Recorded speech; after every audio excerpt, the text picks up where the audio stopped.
আসসালামু আলাইকুম। সিএনএন বাংলা টেলিভিশনে বিকেলের সংবাদে আপনাদের স্বাগতম। আপনাদের সাথে আছি আমি ইবা সোহানা। প্রথমেই জানিয়ে দিচ্ছি সংবাদ শিরোনামগুলো।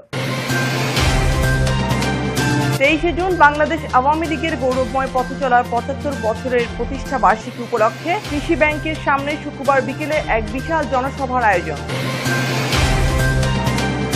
শুনছিলেন সংবাদ শিরোনাম, এবারে বিস্তারিত।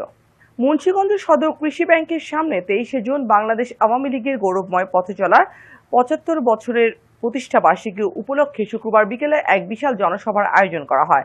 মুন্সিগঞ্জ স্টাফ রিপোর্টার মোহাম্মদ নাসির উদ্দিন জানান, বাংলাদেশ আওয়ামী লীগের গৌরবময় পথ চলার 75 বছরের প্রতিষ্ঠা বার্ষিকীতে জনসভায় প্রথমে পবিত্র কোরআন তেলাওয়াত দিয়ে শুরু করা হয়। এ সময় প্রধান অতিথি হিসেবে উপস্থিত ছিলেন মুন্সিগঞ্জ জেলা পরিষদের চেয়ারম্যান জননেতা জনাব আলহাজ মোহাম্মদ মহিউদ্দিন। প্রধান বক্তা ছিলেন মুন্সিগঞ্জ 3 আসনের মাননীয় সংসদ সদস্য জনাব হাজী মোহাম্মদ ফয়সাল বিপ্লব এমপি। বিশেষ অতিথি ছিলেন সদর উপজেলার চেয়ারম্যান বীর মুক্তিযোদ্ধা জনাব আনিসুজ্জামান আনিস।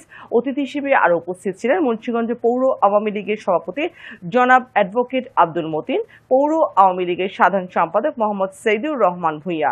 সঞ্চালনায় ছিলেন সদর উপজেলা আওয়ামী লীগের সাধারণ সম্পাদক অ্যাডভোকেট হাজী শামসুল কবির। সভাপতিত্ব করেন সদর উপজেলা আওয়ামী লীগের সভাপতি হাজী মোহাম্মদ আফসার উদ্দিন ভূঁইয়া।